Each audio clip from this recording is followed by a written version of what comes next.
Welcome to my world history notes, where I read from the book I wrote to teach homeschoolers world history, a survey of world history. Not real deep, but kind of a surface, but you can find the book on lulu.com, amazon.com, or the Bible Baptist bookstore. It's entitled A Bible Believer Looks at World History. Or just follow me here. So, if you want to be conversant in world history, you obviously need to know more than what I'm teaching, but I'm teaching you things that a lot of people weren't taught in school and need to dig to find to be interested in. So one of the Mayans today we're talking about. So we're in the Inca Empire yesterday down in Peru in that area, a huge empire.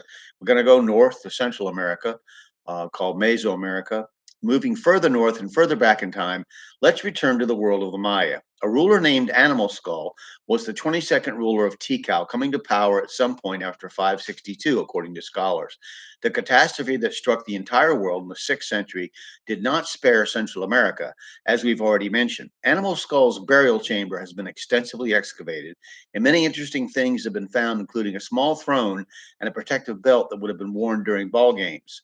The next important leader of the Maya was Nun Ujal Chak, reigning in Tikal sometime around 659.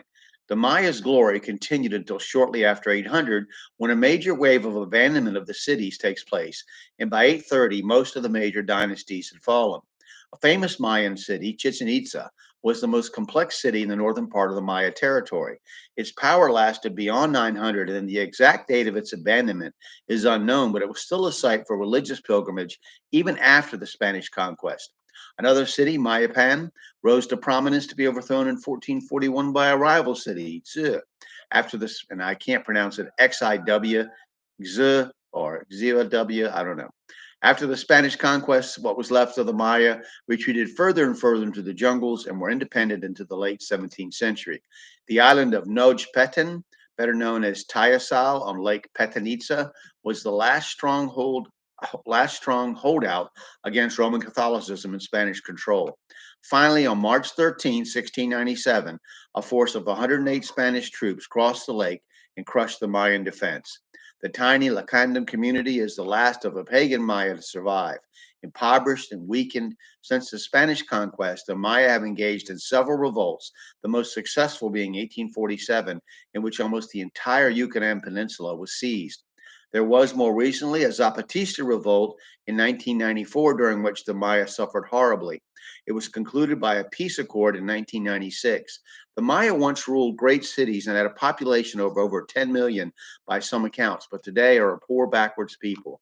The most recent news story one hears about them is the loss of an entire Guatemalan village in a hurricane in 2005. Rescue and recovery efforts were abandoned, and it became a mass grave. It's interesting to note that the Olmec, the Maya, and other Mesoamerican, Central or Middle American societies were world pioneers in mathematics and astronomy.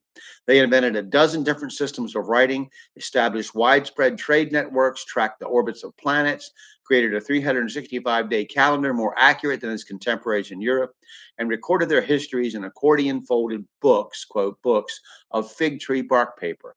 But amazingly, they did not use the wheel. They had it, but they only used it for children's toys. They came up with the concept of, quote, zero long before it was used in Europe, but did not use the wheel. The big question remains, why did the Maya abandon their cities? I say they didn't use the wheel. That's what archaeologists insist. So I don't know. I haven't studied it myself, other than to read what archaeologists have said. The big question remains, why did the Maya abandon their cities? In the 1930s, Sylvanus G. Morley of Harvard came up with what has always been the most accepted and best known theory. He believed that the Maya grew too great to be supported by their environment and eventually faced starvation if they didn't leave the cities for a more subsistence level of life in the jungle.